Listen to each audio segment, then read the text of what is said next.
Hilchos Avodas Yom Hakippurim Perek Shlishi, the laws of the temple service on Yom Kippur, chapter 3.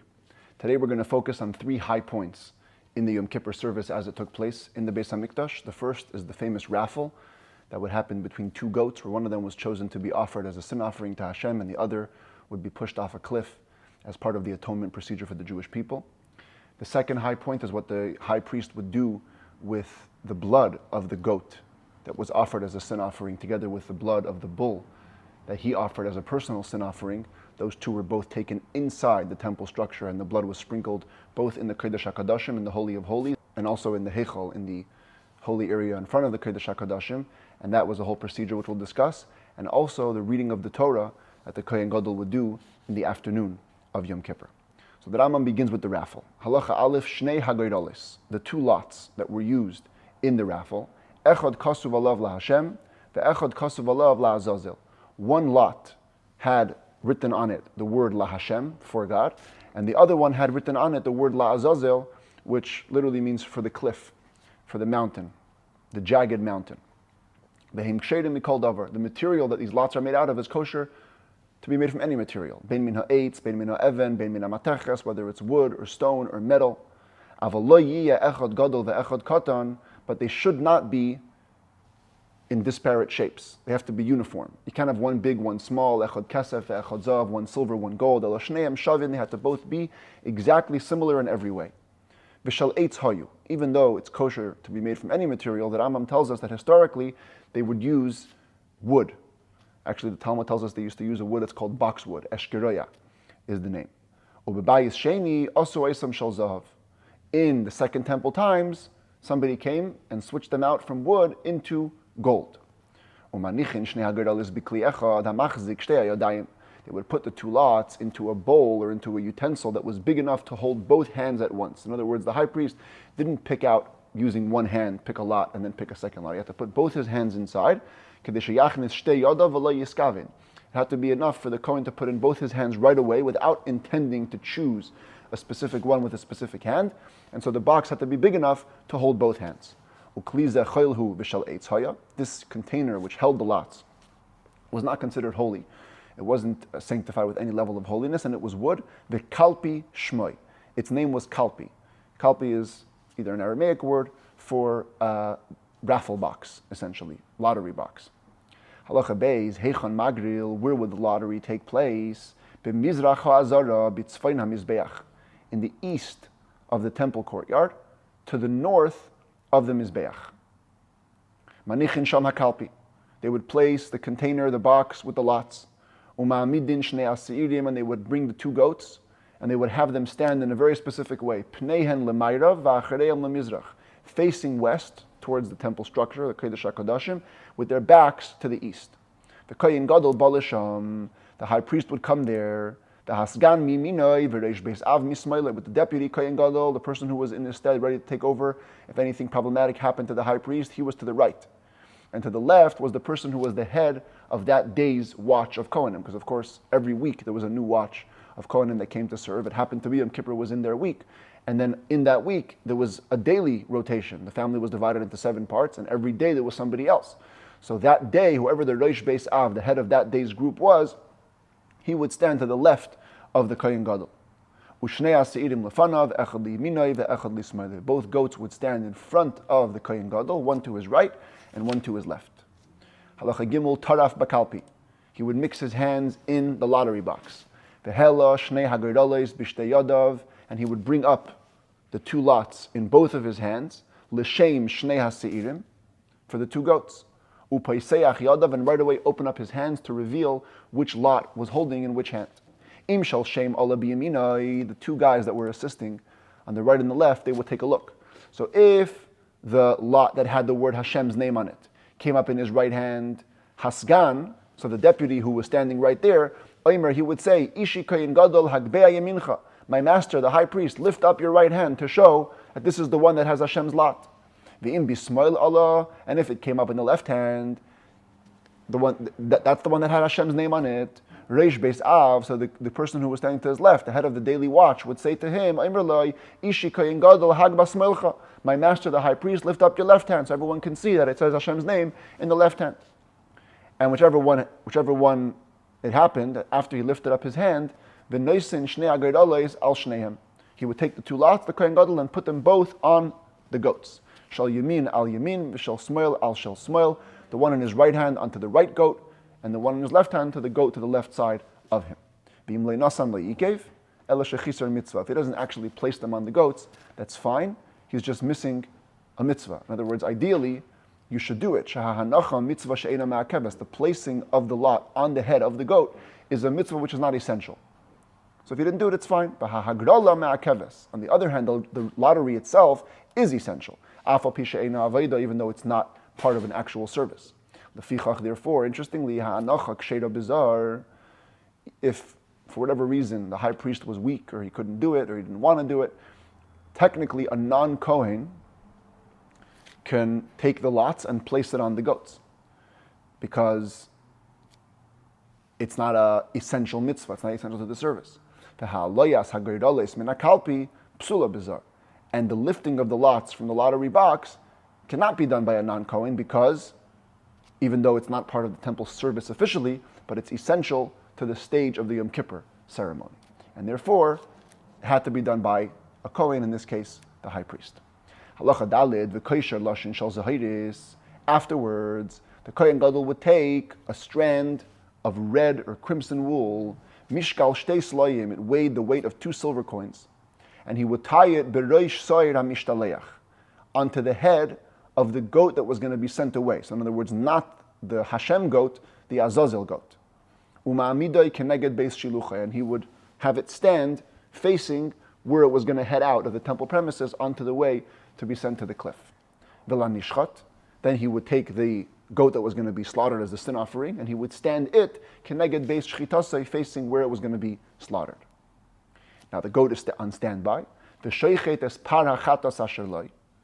The Kohen Gadol goes and slaughters the bull, which we mentioned yesterday at the end of the chapter, that he would say a confession over, his personal bull, his sin offering bull. He would slaughter that bull. Ve'es hasoyer she'alav, or she'ala alav hagred Allah Hashem, and the goat which had the lot to Hashem.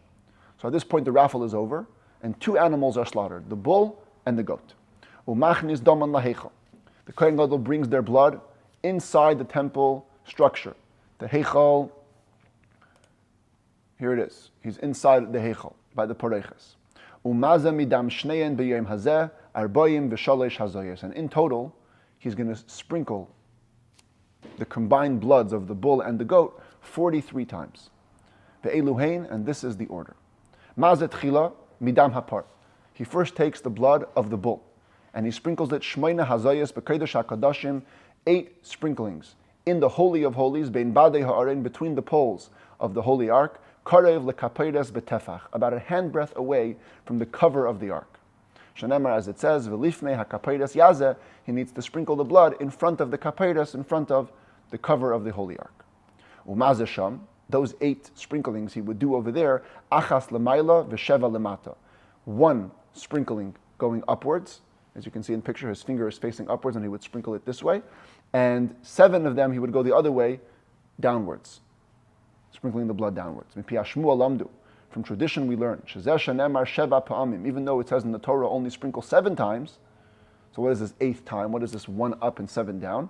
These 7 are supposed to be sprinkled in addition to the first one. In other words, the word yazeh here, you should sprinkle in front of the ark, that refers to 1 sprinkling, and then it says sheva pa'amim, 7 times over and above that 1. So 1 plus 7 equals 8. And in order to keep track of the 1 up and the 7 down, there was a special way he used to count the sprinklings. He would sprinkle upwards and he would say achas. That's 1. Then he would turn over and say achas ve'achas. Instead of saying 2, he'd say 1 and 1. In other words, counting the one that he did upwards and the one downwards. Achas u'shtayim, 1 and 2. Achas v'shalish, 1 and 3. Achas v'arba, 1 and 4. Achas v'chamish, 1 and 5. Achas v'sheif, 1 and 6. V'sheish. Achas v'sheva, 1 and 7. Why did he count this way? Shema yishkach, so you shouldn't forget. V'yimna hazoyer rishayna mikol hasheva. He'll count the first one, the upwards one, as part of the 7, and by the time he gets 7, he'll just stop instead of doing 8. So that's the blood sprinkling for the bull. Then he would take the goat's blood that he just slaughtered, and he would also sprinkle inside, between the poles of the Holy Ark 8 times. Achas lamayla v'sheva lamata, 1 upwards, 7 downwards. Umayna kederech shemayna b'dam hapar, counting the same way he would count with the blood of the bull. So now he's done the bloods inside the Kodesh HaKadosh. Now he goes outside. Then he goes to the Heichal and he sprinkles on the curtain. First in the blood of the bull, 8 times. 1 upwards, 7 downwards. Because it says about the blood of the bull that you should do it ala kapayres v'lifnei kapayres, on the cover of the Holy Ark and in front of the cover of the Holy Ark, meaning interpreted as in front of the Holy of Holies itself. Go outside and sprinkle it on the curtain. Counting the same way as you counted inside, 1 and 7. Then he takes the goat's blood, same thing, 8 times, sprinkling on the curtain. 1 upwards, 7 downwards, because it says concerning the blood of the goat, you perform with its blood the same way you would perform with the blood of the bull. So whatever you did with the blood of the bull, you do with the blood of the goat. And you count the same way, 1, 1 and 1, 1 and 2, till 1 and 7, so you get all 8, the same way you count inside. In all the cases of these sprinklings, all these last 32 sprinklings, because you have 8 inside of each one and 8 outside of each one, he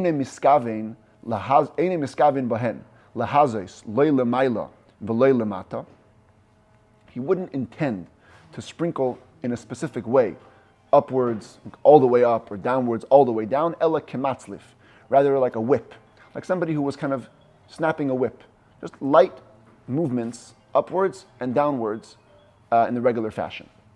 So you've done the goat and the bull's blood in separate times, inside and outside. After this, he mixes both bloods, the blood of the bull and the blood of the goat, and they become now one. He turns to the golden mizbeach that was in the heichal, and he sprinkles 4 times, 1 on each corner, and 7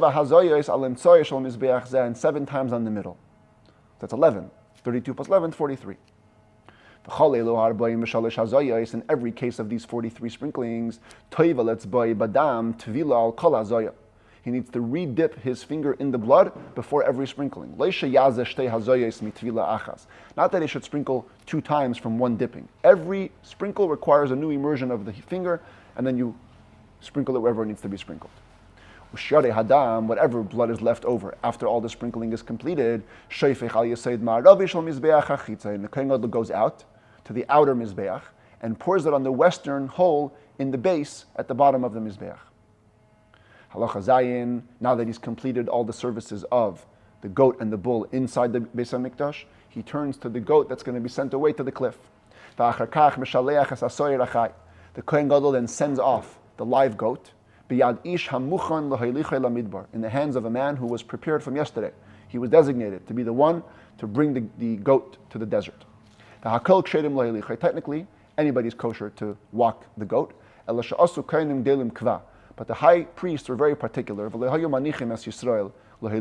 wouldn't let a regular Israelite take it. It had to be a Kohen.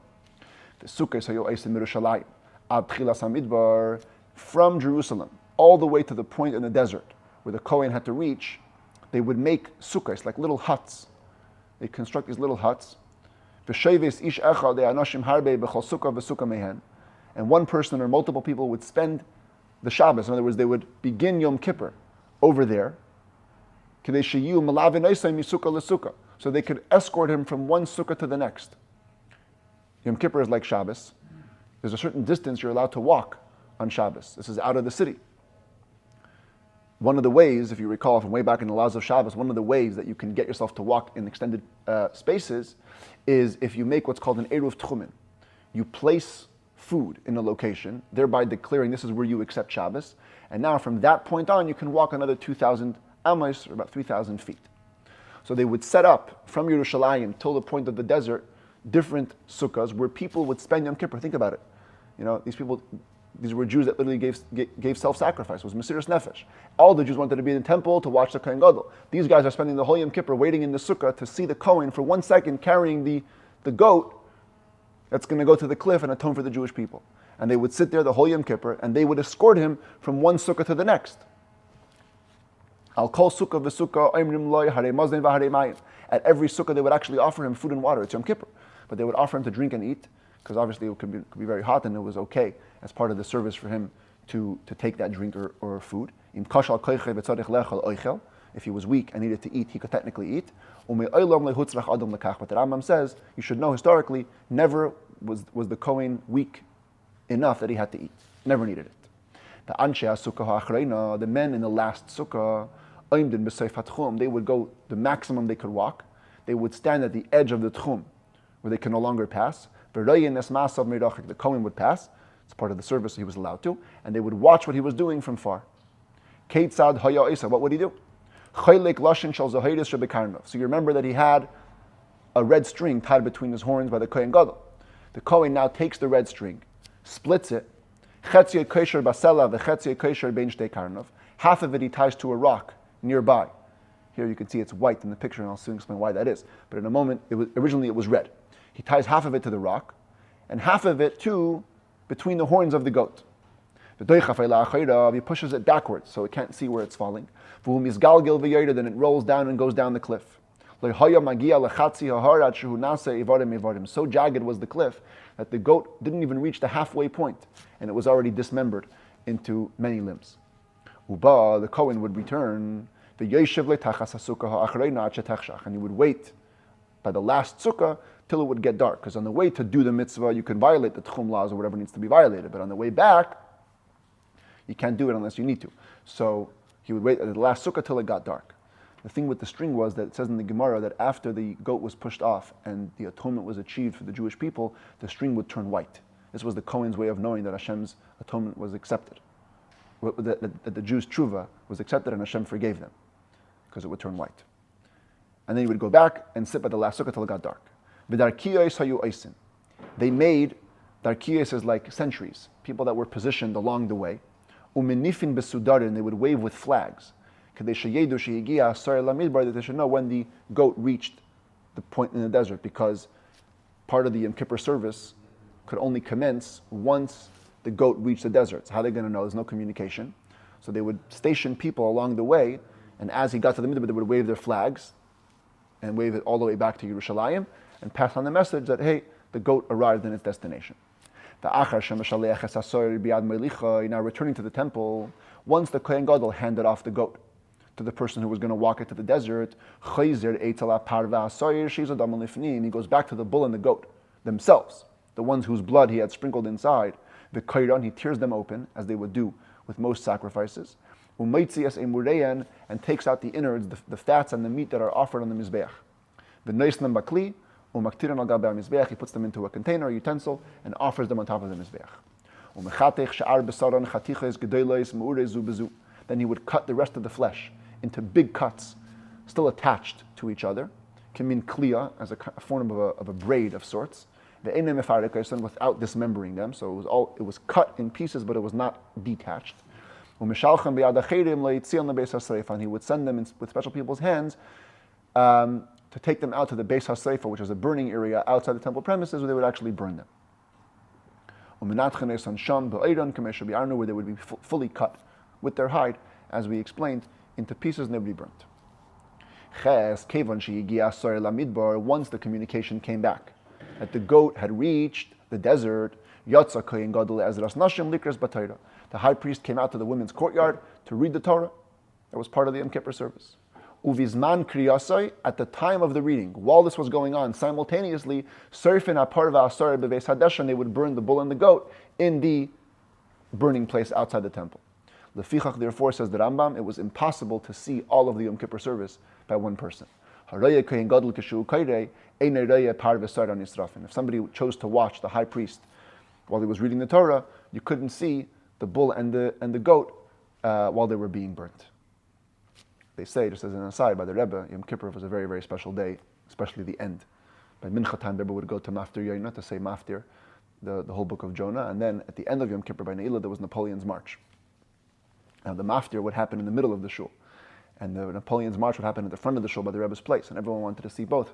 I heard from people that were there that they used to say, they used to apply this adage, you couldn't do both. The 770 was so packed, unless you're from the special people, Either you chose to see the Rebbe by Mafter Yaina, or you can see the Rebbe by Neila's closing, by Napoleon's march, like the Kohen Gadol. You can't see the Kriyas HaTorah and the burning of the bull and the goat.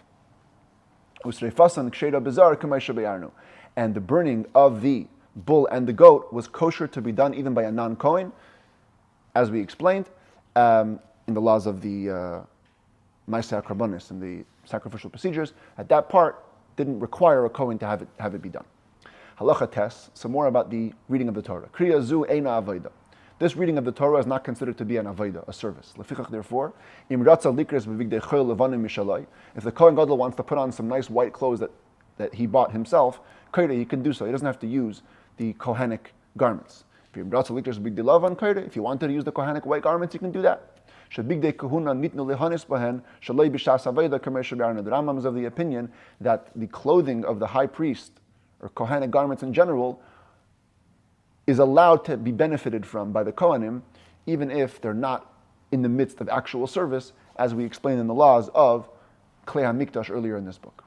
Halacha Yud Ketzadu Kairei, how would he read? Yoshev be'ezras nashim v'chol ha'am oimdim lefanav. He would begin by being seated in the women's court. Everybody was standing in front of him. The chazan ha'knesses neitel sefer Torah v'neis ne'leresh ha'knesses. The attendant of the synagogue. The Tosefta, the Brisa explains that there was a synagogue on the Temple Mount. People would daven on Shabbos and festivals, and there was a person who was attendant of that synagogue. And he also got this job on Torah reading of Yom Kippur. So he would take the Sefer Torah, he would hand it off to what's called the head of the synagogue. That's the person that oversees all the honors in the synagogue, and he would be second in command. He would take the Torah from the Chazan HaKnesses, and then V'reish HaKnesses Neisnei Lasgan.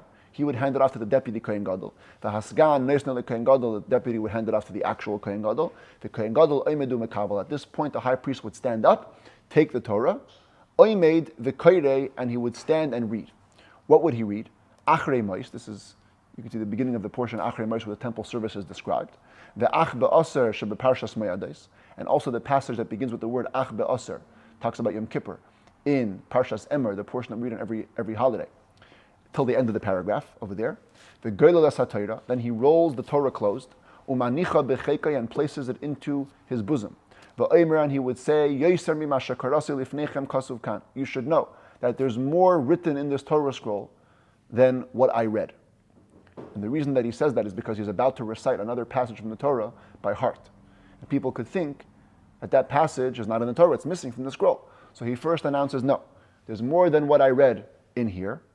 The reason that I'm going to read the next paragraph by heart is because it'll take too long to roll the Torah to that point, and because of tircha de tzibura, bothering the community, we don't want to hold everybody up, so we're not going to roll it, I'm just going to say it by heart.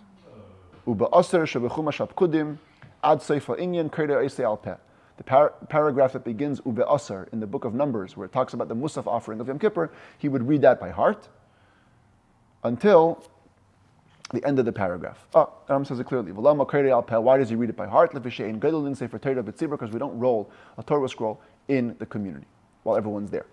Bring another Torah scroll. I'm sure there wasn't a shortage of Torah scrolls in the temple. Bring another one. Says the Rambam, no, you don't bring another one. One person can never get a Torah reading in two books, because it sounds like, or it'll imply that the first one has a problem.